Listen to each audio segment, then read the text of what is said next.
Have you really? I know that the pre-election polls, I mean, a lot of them said something. They put you as the winner. And I imagine in the whole scheme of things, you may have envisioned this moment, this period after the election, as a president-elect. You may have maybe envisioned what you'll be doing, the kind of deliberations you'll be doing. But that is not the case, clearly. And I just wonder, from your own point of view, because we hear your manifesto, we hear all of these things, but in terms of the emotional angle, how are you handling the result of the election, which goes against perhaps what you had anticipated?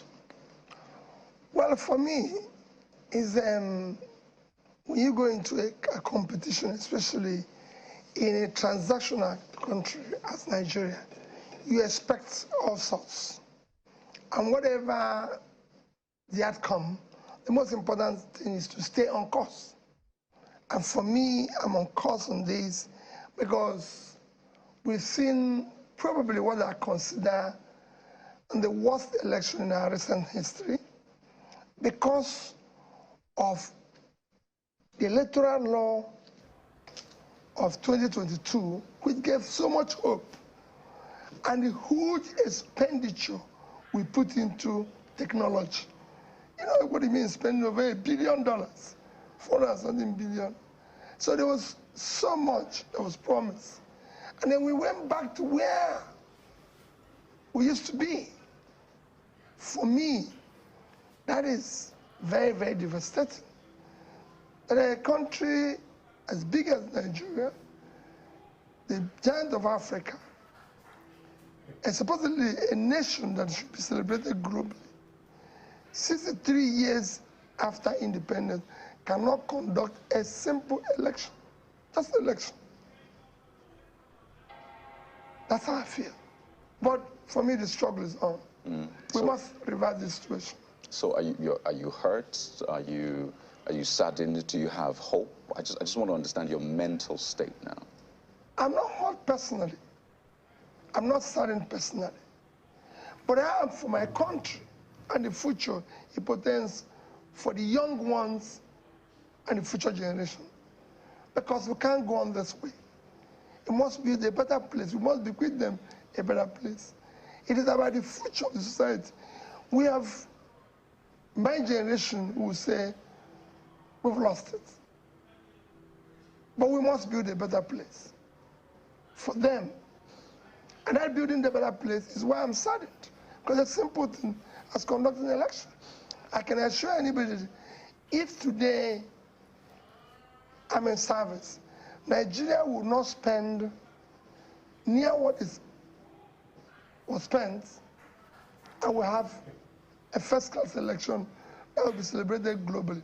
Look at the editorials globally all over the newspapers, starting from the Financial Times to the Economist to everything, to Chatham House, that doesn't, institutions that don't make comments, is not making comment, bringing us so low in Committee of Nations.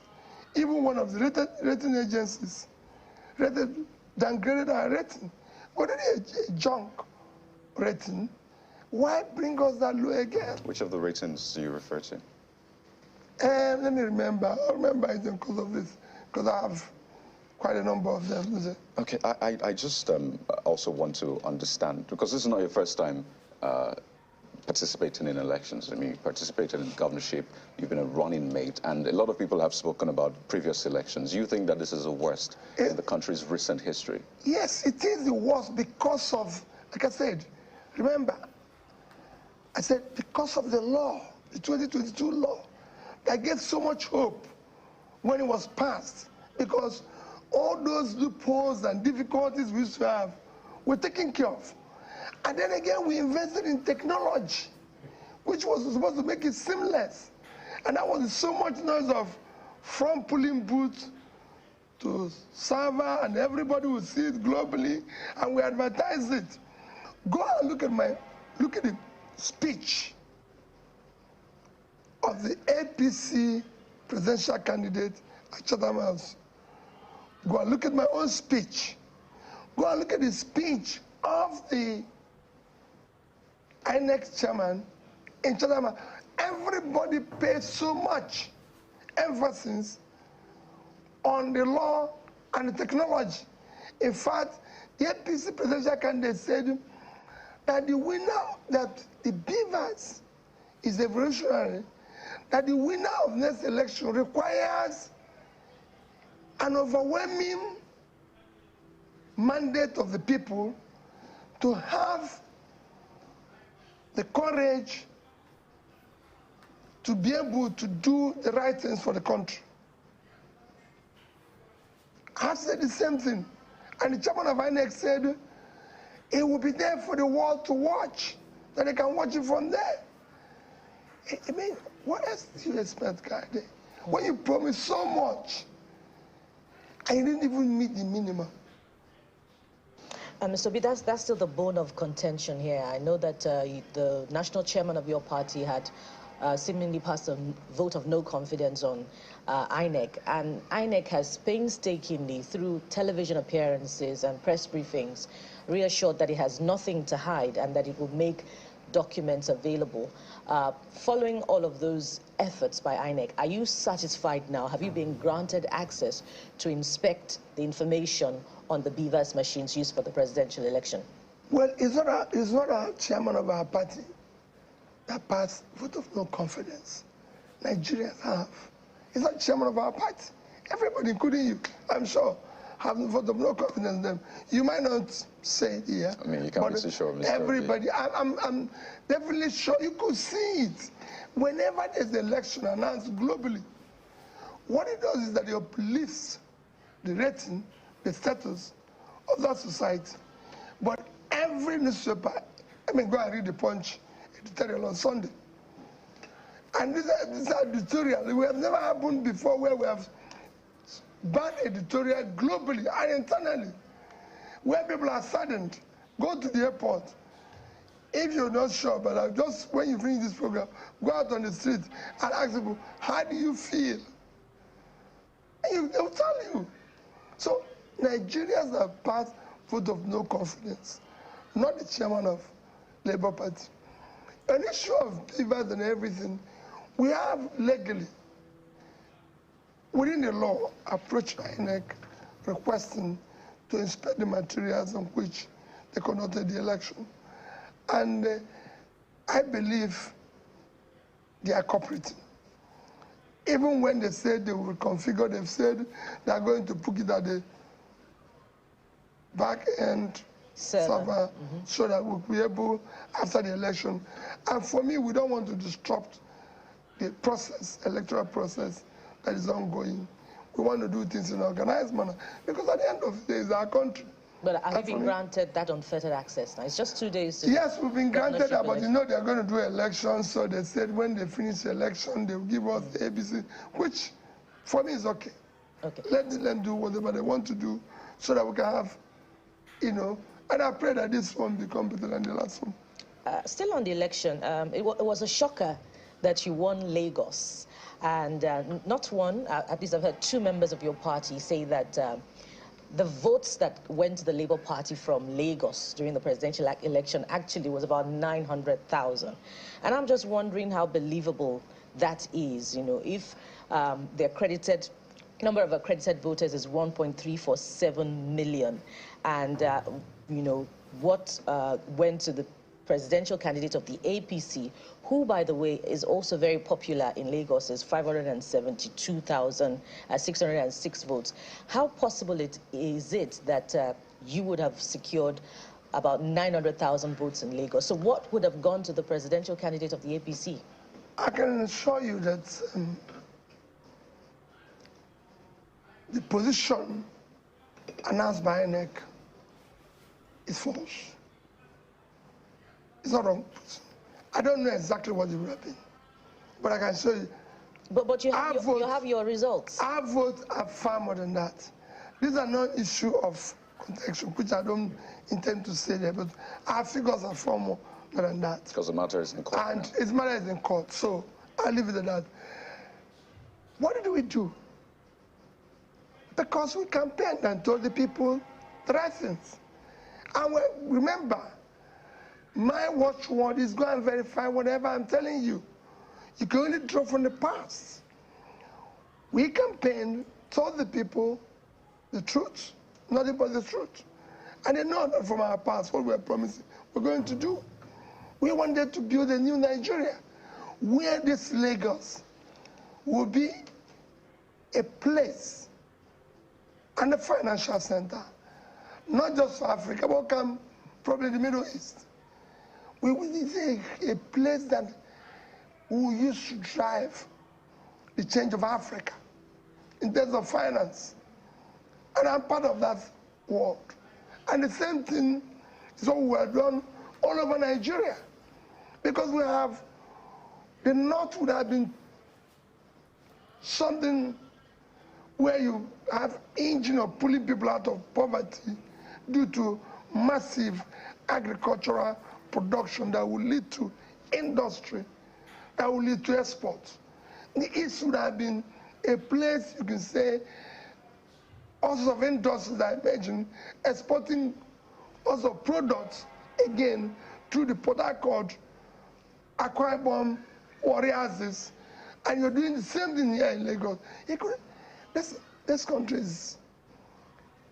can be turned around as quickly as possible and become something everybody will wish to celebrate. I just wanted to be sure. I mean, your lawyers met with INEC some days ago, yes, and the INEC chairman made that statement that there's nothing to hide. Has that changed the position, perhaps the trust? Because time and again, we saw the joint press conference after the election. Your party, the PDP, and I think the ADC had that joint conference. The chairman, you've said time and again that you don't trust this process. So that meeting, that was the initial. Do you now trust INEC? That was when we were starting it. If somebody had pronounced this what they pronounced, there's no way the trust evaporated. But they're not dealing with the lawyers. We are dealing with the lawyers. I don't go to INEC any longer. I'm not part of it. So has your trust been restored in INEC? Well, I believe the lawyers so far are satisfied. And if they are, like I said, the case is not in court. So it's no longer me trusting or not trusting INEC. There's now something between the two of us. So if that which is between the two of us, which is our lawyers, trust them, you're fine with that? I'm fine with that. Because you have a history with, pardon me, Macaulay, you have a history with the tribunal, so to speak, with the court. I think it was your case that first changed the calendar of election cycle in Nigeria. That's, yes, in Anambra, yes, years ago. So it looks like a lot of people are looking to see if thunder will strike twice on this one. Are you confident in the judiciary as you were then? Well, I am because, like I said, I stayed in court for 3 years where people say it's impossible for you to become a governor through the court, and I became the first. Remember, I was impeached. And again, the court put me back. And I went for interpretation when I said my tenure is not complete, which was one you referred to, that change. They said it's impossible, because somebody else had been elected and sworn in, but I changed it. So if you go through that, I've been going through courts, several of them, and I've not had any cause to doubt the courts. That I can tell you. I believe Nigeria have the best, one of the best judiciary globally. It is we politicians that are trying to, because of our transnational nature, is trying to ensure that everywhere is corrupted. And that I wish the judiciary can start reversing. Even with this case, they are seeing globally what is happening. Globally. People go everywhere in the world and they ask, what happened with Nigeria in the election? Africans are surprised. The giant of Africa can no longer deliver. Just election. We're not talking about something great. It's just election. Ghana will soon have election. Without beavers, without everything. It will be seamless, peaceful. You'll see it come very soon. So what is wrong with us? Well, Ghana is, I mean, in terms of population, in terms of the sheer size of what they have to handle, I'm just saying I don't know if that's a comparison. It's okay to learn and, you know, compare notes, but I don't know if that's a fair comparison. Just quickly. But just before you go ahead with that point, I just want to follow up on your confidence in the judiciary. Is it against all odds, you know, to the effect that, you know, there's a diminishing trust quotient, particularly in the Supreme Court, following court verdicts on certain governorship elections in the country. So are you still confident regardless of all of these factors? I don't go anywhere referring how the other people were treated. Irrespective of their controversial judgments recently, I have confidence that they know the country is collapsing. They know they have to help to build a better place for their children. And kind Ghana, if you're talking about Ghana being much more... If it's fair to compare Ghana with Nigeria. India is the biggest and the most populous democratic country. India in my last count, have, I think, 912 or 900 plus registered voters, which is about 10 times that size of Nigeria. And India election participation, electoral process, is about 67%. 67% kind is about, again, above 600 million, I think about 611. If you divide that by 24 million, it's 25 times. Yet, the issue of, call it, problems associated with it is not more than 5%. So, it is a Nigerian problem. Indonesia, Brazil are all bigger in population. They too have challenges, but minus or plus 5%. And it's resolved very quickly. People can see it. What we are saying here is that we had a technology which we paid and advertised so much. How do you feel that your advertising channel is going to be great, things are going to work in channel and everything, and on the day channel is supposed to unveil it, channel now comes out and says, well, listen, we didn't know, or this is fine. Let's not go there. Well, let's go to Abuja now. My colleagues are waiting with more questions. Over to you guys. Yeah, thank you, Kaidi, and good morning. Good to see you, Mr. Peter Obi. Well, let's start. Let me just get your perspective on this. What is the current position of the matter you're pursuing? Because, yes, you have spoken about what you like to see in the long run, or what you would have loved to see with the process. What kind of feedback do you have from your lawyers now concerning how the matter is progressing? Is INEC complying with the decisions as handed out by the courts? You know, for me, it's the lawyers that will answer correctly about this. Like I said, there's not something between INEC and myself and the party. So, from what they've said so far to me, they say they are working with them. You know, I will not say,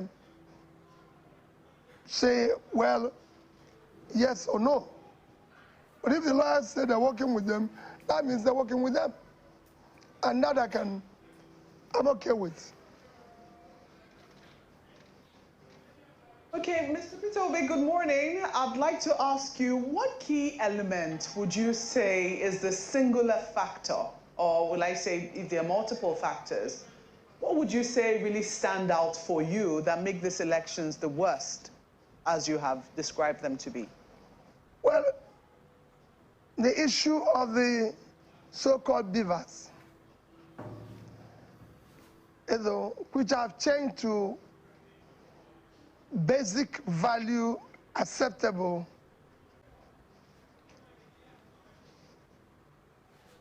So, you have promised that you're going to conduct an election through a particular process. And that process failed completely. So that is it. So in effect, to say that the beavers failed completely. Would that be accurate, considering the fact that, the server you know, which we were for told, accreditation, no, the server, the beavers okay, worked, it was to take the pictures. Okay, maybe not completely, but it failed on the most critical aspect of the beavers. You know, it failed on, it's like a situation where you've been promised this fantastic three-course meal, and you came in with a little starter, waiting for the main meal, and they carried it away. So you can't say you have been fed, because the main thing was not going from the pulling unit to the server. That is the main meal. So they took away the main meal and said, okay, the beavers have worked, because so you can't walk out and say the meal was fantastic, because after all, they gave me the little starter, and then the main meal was not served. And that's the IREV. That's it. The main thing was not there. Nobody, even in my village, where people are not sophisticated, not educated, they were all glued to one place, waiting to see the result coming in through, like they told us that everybody will be seeing it. I'm sure you didn't see it, my sister. They said it failed. That's the IREV. The IREV is separate from the beavers. The beavers accredits people, and then it's supposed to take a picture and upload it to the IREV. The IREV did not work on that day. Yes, me and you know the difference between all this. For the average Nigerian, that is all included. And I want to speak to the average Nigerian.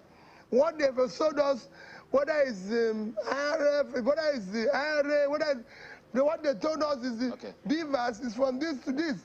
We are promised this sumptuous meal, and we just had a serve of the starter, and they disappeared with the rest of the food.